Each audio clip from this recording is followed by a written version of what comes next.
Okunoonyereza okukoleddwa kulaze nti bannayafuzi bakasasanya 2005 kabeteekera okulonda okwa 2025 mbiri mu alipoota efulumiziddwa ekibiina ekirondoola ensasanya ensimbi ekya Alliance for Finance Monitoring gye balonyeeza ku bannayafuzi 930 okuva mu disitulikiti 29 constituencies ze batuuseemu 7 ng'ebyalo biri omutwalo gumu 14 ng'okunoonyeza kwakoleddwa mwezi ogw'omusanvu omwaka ogudde n'ogw'omusanvu omwaka guno.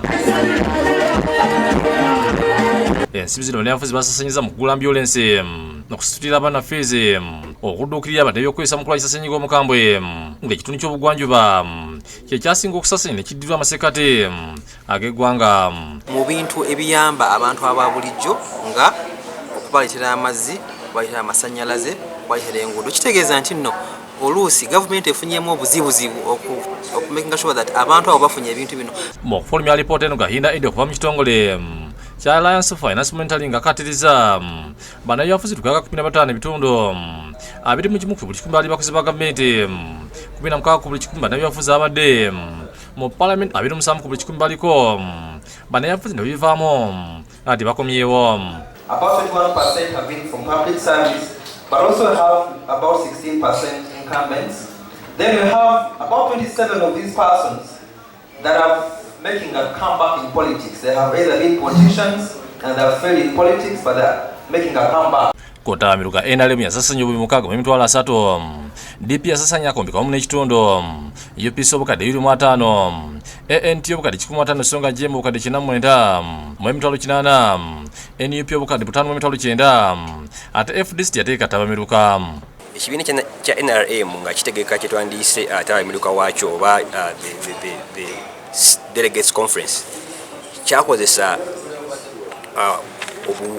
obuwumbi 630. Kutamiruka NRM yasasanya 6 mu obukadde 4 DP yasasanya kombika mu obukadde 5 UPC obukadde 25 ANT obukadde 15 songa jema obukadde 9 mu emitwalo 9 NUP obukadde 5 mu emitwalo 9 songa FDC yateeka tabamiruka. Mu kamyufu k'ekibiina NRM yasasanya 3 mu obukadde 8 NUP obukadde 74 UPC obukadde 5 FDC obukadde 10 DP obukadde 9 ANT obukadde 4 songa jema yategeka. Akoze okunoonyeza kuno Felix Kafuma ategeeza nti bannayafuzi abali ku dduluvuga balemesebwa poliisi okuteeka tabamiruka n'akamyufu nga bagamba nti ng'ajja kusasanya korona. The Minister of Health and many others have been gathered in large processions. Nobody has touched them. Okay? But others, you try, you will see the fire. Kyokka mu kubanukula akulira ekibiina kya Jema Asumani basolera annyonnyera ensonga lwaki bannayafuzi ensangi zino beetandidde okuteeka ssente empitire mu kalulu.